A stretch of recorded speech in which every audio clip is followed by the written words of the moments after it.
The Black Lives Matter protesters used the head of a severed pig in the protests. What I also want to talk about is how the police are using horses and how the protesters have also stolen a dog from a sanctuary, killed the dog, and the dog was returned to the sanctuary dead. Hey, it's David here at Skinny Vegan Fitness, back with another 5-minute Friday. I hope you're doing well. I hope you're staying safe out there. God, I don't even know what to say right now. 2020 has been an absolute disaster so far. So many people going through so much. So I really hope that you're taking care, especially if you're over in the USA. Please stay safe. Keep your wits about you. Keep an eye out for both police and protesters. You don't want to get caught in the middle of that. But if you do want to get caught in the middle of that, at least look after yourself. Take the right protection. Take the right precautions. Just stay safe because your family needs you. We need you. We all need each other right now. Keep your head on the swivel. Keep an eye out. In this week's 5-Minute Friday, we've got a few interesting stories. We've got some controversy. We always have controversy. That's what 5-Minute Fridays are all about, obviously. We're going to have some discussions. Don't be scared to get involved in the comments. Comment as you watch and let me know what you're thinking, what's going through your mind. I'm always interested to get back to you. I'll try and respond to all of you. I always try to respond to all of you, but it's not always possible. But I do try my best. Don't forget to drop me a quick like, hit subscribe, hit that notification bell if you enjoy these videos. Let's start the video. Let's not waste any more time. Let's put those 5 minutes on the clock. But let me just warn you now, this is not going to be a 5-minute video. We've got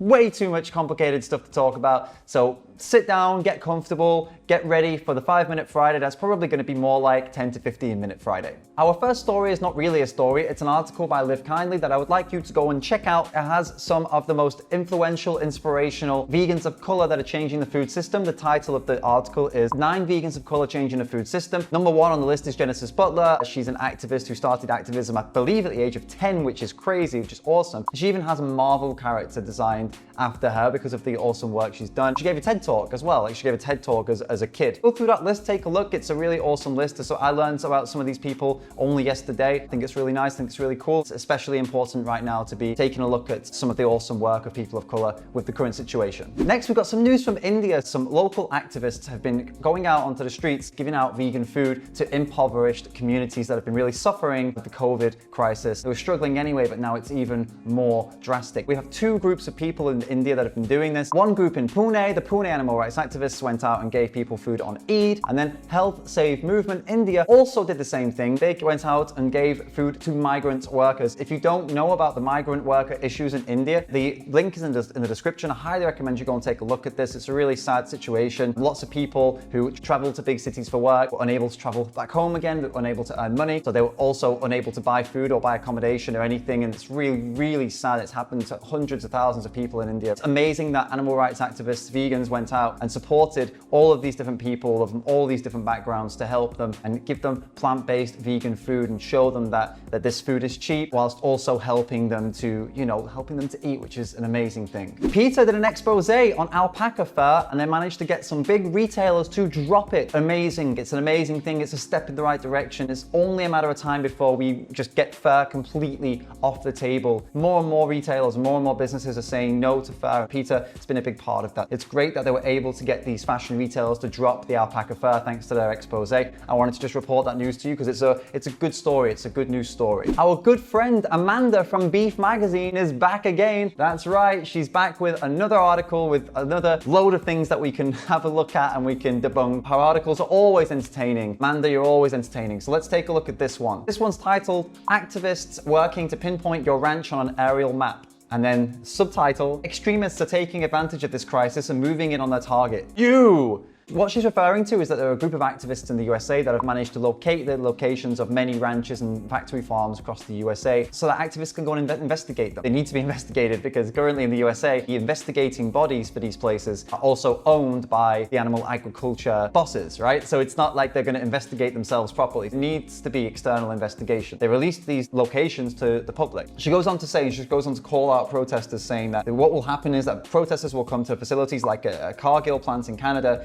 People were there calling it unsafe, saying it exploited the workers, and they were also there to pay respects to the livestock animals who were in the last hours of their lives. This is all relevant and fine. She's saying, while a peaceful protest can be overlooked, we have also seen in the news where criminals have hijacked these passionate marches for justice and have used them instead as an opportunity to attack businesses, people, and even stock trailers with livestock inside. One incident left horses inside a trailer burned and terrorized. You notice how there's no link here, there's no evidence of this whatsoever. I've never heard of that before. If anyone has evidence of that, then you can comment it, but I'm gonna call bullshit. These extremists aren't afraid to go to jail for their efforts, and they are joined by actual activist groups. One in particular, which I'll leave nameless, loves to stir up trouble in new and innovative ways that are damaging, destructive, and downright scary. Well, why are you leaving it nameless? This is not relevant or useful. It's just saying things without actually backing up the points. Ultimately, this group's mission is to capture drone footage to catch animal agriculturists in gotcha moments of animal abuse. They've been known to break into facilities and even steal livestock. Well, no, it's not to capture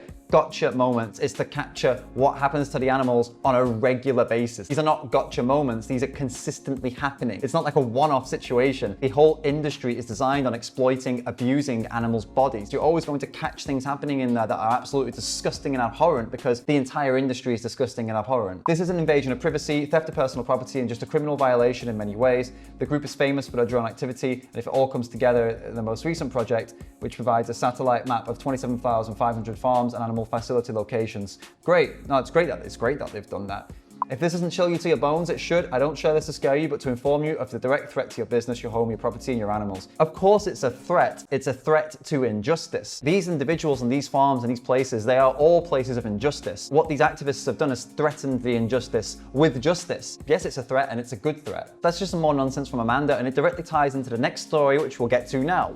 A big part of the reason that activists do this and expose these places and show the locations can be shown with the DxE activist over in Iowa. His name is Matt Johnson, and he went inside a farm in Iowa to investigate what was going on. And first of all, something quite funny actually. When he went into the place, he went in the staff room and found a poster of his face on the wall with the message, "Activist, if you see him near work, report it to the boss. If he comes in the farm, we're fucked." No, this is not made up. That was up on the staff room wall in this farm. What does that tell you about what's going on there? He found out what was going on there. They were euthanizing, killing pigs by pumping steam into the barns and killing them by heating the barns up to a point where they were just boiled alive. They have evidence, they have footage of this, they've exposed them to the world. This is why the locations of these places need to be made public so independent investigators can go and catch this in the act. It needs to be exposed. He spent some time in jail for doing this. Thank you, Matt. Thank you, DxE, for continuously doing this and exposing these places. It's inspiring for all of us to think about how we can also help expose these places for what they are, places of injustice, torture, cruelty, violence. Now we're on to the final story, the one that I used in the thumbnail, and this is an extremely sensitive topic. My aim for this story is to simply have a discussion about what's happening in the animal rights movement regarding this situation and other situations like it. The situation I'm referring to is where the Black Lives Matter protesters used the head of a severed pig in their protests. What I also want to talk about is how the police are using horses and how the protesters have also stolen a dog from a sanctuary, killed the dog, and the dog was returned to the sanctuary dead. These are all things that have happened within this whole situation. Now let's start with the police. Is it right and effective to criticize the police for the use of police horses for force as they are using them? I mean, using them in general is bad, but using them as some kind of power play as well, it feels even more wrong to me. Is it right that we speak out against this? Of course it's right. It's right. What they're doing is wrong. We are right when we call out that injustice. Is it effective? Yes, it's effective. Because they are the authority, we can criticize them. They are an authority, they have so much power, so they can be criticized. It's right and it's effective, so I don't see any problem with that. Now we move on to the more controversial points. Using the pig's head, stealing animals, killing animals. I've heard some reports of people torturing animals in these protests. We need to consider a few things here. Is it right that we call this out? Yeah, of course it's right. These animals are suffering. These animals are suffering at the hands of humans, as they always do. No matter what human issues there are, animals always suffer at the hands of humans. It's just a constant thing, all right? So we know this, and it is always right to call it out. Factually correct. You are saying the truth if you say that this is wrong. But is it effective? I always say this, we always talk about this. What's right sometimes isn't effective, and what's effective sometimes isn't right. In this case, got to say it's not effective. This situation is so emotional. It's one of the most emotionally charged situations that I've seen in years. This is not an effective thing to do for the animals right now. It isn't. You are right when you speak up for the animals, but it is not effective. And if it's not effective, then what's the point? If we really want to be effective in defending those animals and stopping that from happening again, We have to find a way to contact people within the group, within the march, who are vegan, animal rights activists, and to request them, please can you try to get the message heard that we shouldn't exploit animals for our benefits, for our riots, for our protests. Because heard from one of their own protesters, it's going to be way more effective than hearing it from you. There have been some local animal rights, animal rescue communities in those communities where this has happened. Local animal rights activists who are protesting with protesters have voiced their opinions, have voiced and defended those animals. That's how it can be effective. It is especially not effective as there are literally hundreds of thousands of people all over the world exploiting animals at all times. Why at this moment would we try to shoot down, like aim down at people who are angry and upset and emotional when we could aim for others who are not in that position right now? Like if you're gonna call out any group of people for animal exploitation, you can choose anyone in the world. You've got literally anyone in the world you could choose. Why would we choose the ones who are currently in this situation with the height of emotion when it's going to be extremely ineffective as well? It's extremely ineffective. I don't know if you're going to disagree with me on this. I know it's controversial. I think there are many better ways we can spend our time than calling out these individuals. That brings us to the end of this week's 5-Minute Friday. It's been a little bit of a roller coaster, some ups and some downs. Get involved in the comments, be kind to each other. Right now we need more kindness, we don't need more hate. We've got enough hate going on in the world right now. So let's try and bring some love and kindness to each other right now. Let's try not to judge each other and hold each other to silly high standards that no one can reach, let's be honest. If you enjoy the video, do consider liking, subscribing, and sharing the video. If you share the video, then more people will see it. It helps my channel. It may help you get your message across to other people if that's what you want to do. Please do drop me a message on Instagram or an email at skinnyveganfit@gmail.com if you've got any stories, videos, articles, things like that you'd like me to respond to, you'd like me to react to. Thank you so much for watching, and I'll see you in the next video.